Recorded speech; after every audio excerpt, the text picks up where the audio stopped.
मैं हूं मरियम ज़ीशान। आप देख रहे हैं प्रोग्राम थिंक टैंक। मेरे साथ मौजूद हैं अयाज मीर साहब, सलमान गनी साहब, डॉक्टर हसन अस्करी साहब और इम्तियाज़ गुल साहब। नाज़रीन, आज OIC का गैर मामूली इजलास हुआ जिससे वज़ीर-ए-आज़म इमरान खान ने भी खिताब किया। एलामिया जारी हो चुका है। इस इजलास पर एलामिया के मुताबिक अफगानिस्तान से मुतालिक इंसानी ट्रस्ट फंड कायम किया जाए, ग़ज़ाई तहफ़्फ़ुज़ प्रोग्राम भी तश्कील दिया जाए और इसके साथ साथ मालियाती और बैंकिंग चैनल्स खोलने की तजवीज़ भी सामने आई है। अफगानिस्तान पर नुमाइंदे खुसूसी मुकर्रर किया जाए। एलामिया में ऐसा भी कहा गया है।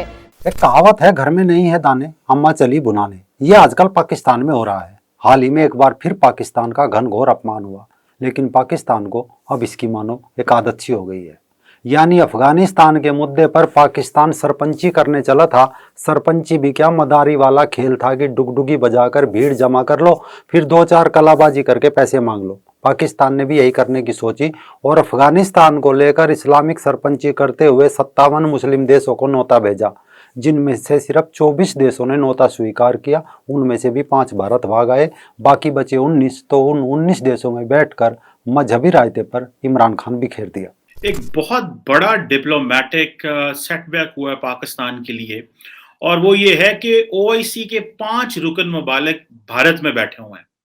देखिए ये कितना छुपके छुपके से ये सारा कुछ हुआ कि ये जो सेंट्रल एशियन ममालिक हैं 5, जो कि OIC के रुकन भी हैं, वो दिल्ली चले गए और वो इस्लामाबाद नहीं आए। नमस्कार, अंधे बसंती देखना शुरू कर चुके हैं आप। मैं हूं राजीव चौधरी। यानी मामला साफ शब्दों में ये है कि अफगानिस्तान और इस्लाम के नाम पर 57 देशों से चंदा मांगा जाना था, क्योंकि पाकिस्तान के नाम पर तो अब कोई फूटी चवन्नी देता नहीं। तो सोचा अफगानिस्तान के नाम पर कुछ ले लो, कुछ उन्हें दे देंगे, बाकी डकार जाएंगे। इस कारण 57 देश इस्लामाबाद बुलाए गए, जिनमें 24 आए, उनमें से भी 5 भारत आ गए। बाकी बचे 19 में से सिर्फ एक घोषणा सऊदी अरब ने की, लेकिन घोषणा भी उस डॉक्टर जैसी थी कि मेरी दवा सोने के बाद और उठने से पहले ले ली जाए तभी आराम करेगी। मतलब सऊदी अरब ने कहा है कि पैसे तो दे देंगे, लेकिन आतंक खत्म करना पड़ेगा। भला भाई ये कौन सी शर्त? पाकिस्तान और तालिबान से अगर आतंक निकल गया तो बचेगा क्या? फिर भी किसी ने सवाल कर दिया कि ठीक है, हम अफगानिस्तान को चंदा दे देंगे, लेकिन पहले ये बताओ कि पाकिस्तान अफगानिस्तान को क्या दे रहा है। बस बगले झांकने लगे। अगर उस समय इमरान खान के पास राहुल गांधी जी वाला कुर्ता भी होता तो भी इज्जत बच जाती, लेकिन ये मदीने की रियासत का सपने बेचने वाला सरपंच तो कोट पहने बैठा था। और कोशिश यही थी कि इस्लामिक फंड कायम हो सके, जिसमें क्योंकि आपको पता है ना कि अमेरिका ने अफगानिस्तान के जो पैसे हैं वो सारे फ्रीज किए हैं। तो $9 अरब फ्रीज किया। आज मेरे ख्याल में फंड कायम होने के लिए सऊदी अरब ने 1 अरब रियाल शायद ऑफर कर दी है, मेरी खबर के मुताबिक 1 अरब रियाल बाकी लोगों को भी है। लेकिन बात यह कि पाकिस्तान एक लीडिंग मुल्क है इस्लामी दुनिया का, और आज जो महज़ब दुनिया है उनको एक बड़े इंटरनेशनल इमर्जिंग क्राइसिस कंट्रीब्यूट करेगा इस फंड में। नहीं, पाकिस्तान कितना कंट्रीब्यूट करेगा इस फंड में? नहीं, वो तो फिर अब दूसरों का है, लेकिन अपना नहीं पता खाली। अब इसमें कमाल ये देखिए कि जो चंदा मांगा जा रहा है वो अमेरिकी समेत पश्चिमी देशों से ये कहकर मांगा जा रहा है कि आप अफगानिस्तान को इस्लाम के नज़रिए से मत देखो, उसे सिर्फ एक इंसान के नज़रिए से देखो, वहाँ के मुसलमान को मुसलमान नहीं बल्कि मानवता के एंगल से देखो। और जब हमने देखा कि वज़ीर-ए-आज़म पाकिस्तान ने जवाब खिताब किया, उन्होंने भी बड़ा कैटेगोरिकली कहा कि आज सिर्फ इंसानी बहरान पे बात होगी और सिर्फ इंसानों पर बात होगी। अमेरिका को उन्होंने बड़ा एक वाज़ेह पैगाम दिया कि जी आप अफ़गानिस्तान हुकूमत और अफ़गानिस्तान को सियासत से हटा के अफ़गानियों के हवाले से देखें, इंसानों के हवाले से देखें, जो उनके फंड्स मुंजमद हुए हुए हैं, जो जिस तरह से उनको हेल्प आउट नहीं किया जा रहा, जो वहाँ पे ह्यूमैनिटेरियन क्राइसिस अब सामने आ रहा है, उन तमाम चीज़ों के हवाले से। ये तर्क हमें भी अच्छा लगा, ऐसा होना भी चाहिए। मानवता से बड़ा कोई धर्म नहीं है। हमें हमारा सनातन धर्म यही सिखाता है कि चींटी को भी आटा खिलाओ, निरीह प्राणियों से प्रेम करो, सांप भले ही जहरीला हो उसे भी दूध पिलाओ। शायद संसार का कोई मत ऐसी वाणी रखता हो। इस कारण सवाल यह बन जाता है कि आज अफगानिस्तान की जो हालत है उसके लिए जिम्मेदार कौन है? आतंक, इस्लाम या मुसलमान? और ये जो आज इंसान बनने की दुआई समस्त विश्व को दी जा रही है, क्या ऐसी सोच एक मुसलमान भी रख सकता है? क्या ये लोग किसी दूसरे को एज ए इंसान देख सकते हैं? त्रासदी बताकर गैर मुस्लिम देशों में घुसने वाले इस्लामिक देश क्या बता सकते हैं कि किसी गैर मुस्लिम को अपने देश में लोग नागरिकता क्यों नहीं देते? क्योंकि अगर मुसलमान नहीं है तो इंसान नहीं है, वो पक्का काफिर ही होगा, और काफिर की सज़ा वाजिबुल कत्ल है। अमेरिका, जिससे आज इंसानियत के नाते अफगानिस्तान के लिए हज़ारों करोड़ रुपए मांगे जा रहे हैं, क्या वर्ल्ड ट्रेड सेंटर पर हमले के वक्त सोचा था कि उसमें भी इंसान रहते हैं? शायद नहीं।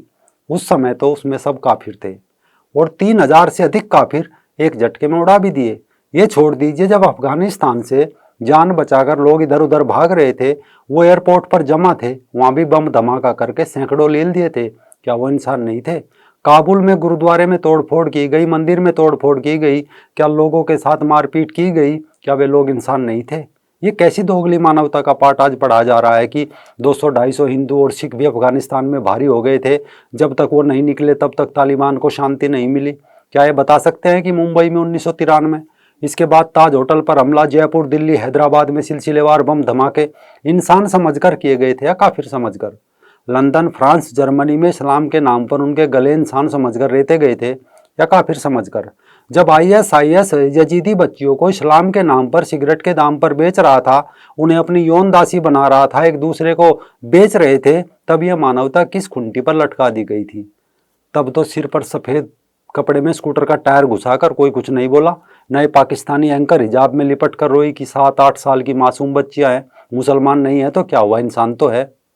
ये कैसा दोगला नाटक है कि दुनिया आपको इंसान समझे और आप दुनिया को काफिर। और सबसे बड़ी बात यह है कि अगर आपको पता है कि अफगानिस्तान को आज मदद आतंक को या मजहब के कारण नहीं मिल रही और करोड़ों लोग भुखमरी के शिकार है, तो छोड़ दो ना ही मजहब, जो दर्जन भर किसी निर्दोष के सीने में AK-47 की गोली तो दे सकता है, लेकिन भूखे पेट में 2 रोटी नहीं।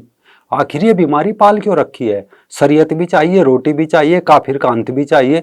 आखिर तीनों चीजें एक साथ कैसे मिलेगी? ये केवल अफगानिस्तान ही नहीं, बीमारी को समझिए कि 19 इस्लामिक देश आए, यानी सब मुसलमान होंगे, फिर भी इस समिट से 2 दिन पहले ही इस्लामाबाद में लैंडलाइन और मोबाइल फोन सर्विस बंद रखने का ऐलान कर दिया था। 3 दिन की सरकारी छुट्टी का फरमान जारी कर दिया था। क्यों? किसके डर से? जब सब मजहबी है जिन्हें आप इस्लामिक ब्रदरहुड बोलते हैं, फिर किस लिए और किससे डर रहे थे?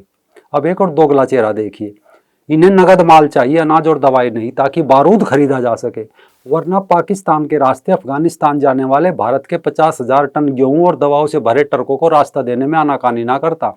यही कारण है कि अब इस पाकिस्तानी रायते को दुनिया समझने लगी है कि इस्लामिक देश इकट्ठा करो, चंदा मांगो या फिर कश्मीर का रोना रो, इसके अलावा दूसरा कोई काम इन्हें नहीं है। शायद इनके विदेश मंत्रियों ने इस्लामाबाद में OIC की बैठक में भाग लेने के बजाय भारत आने का फैसला इसी कारण किया। सो इंडिया ने OIC का ये जो आज का मूड पाकिस्तान था, इसको फेल करने के लिए जो भारत के वजीर खारजा जयशंकर जो है, उन्होंने 18-19 जो फरवरी का ये जो एक इवेंट है वो इंडिया में किया है और उसमें वो कामयाब हो गए हैं, क्योंकि OIC के अब ये मुसलमान ममालिक हैं और ये आपको पता है वही सेंट्रल एशियन ममालिक हैं जिनकी अगले दिन भी मैं बात कर रहा था कि ये जो ताजिकिस्तान है, किर्गिस्तान है, उज्बेकिस्तान है, कजाकिस्तान है, तुर्कमेनिस्तान है, उज्बेकिस्तान, ये सारे के सारे अब ये इंडिया सेंट्रल एशिया डायलॉग की बात कर रहे हैं और ये भी अफगानिस्तान पे ह्यूमैनिटेरियन असिस्टेंस की बात कर रहे हैं। सो इंडिया ने एक पैरेलल डायलॉग खोल लिया और उन्होंने सारी की सारी OIC को नाकाम कर दिया। क्योंकि थोड़े समय पहले ही फिलिस्तीन को लेकर इजराइल को घेरने की बजाय इस्लामिक देशों के बीच आपस में ही जमकर बहसबाजी हुई थी। इस बैठक में इस्लामिक देशों के नेता आपस में ही उलझते और भिड़ते नजर आए थे।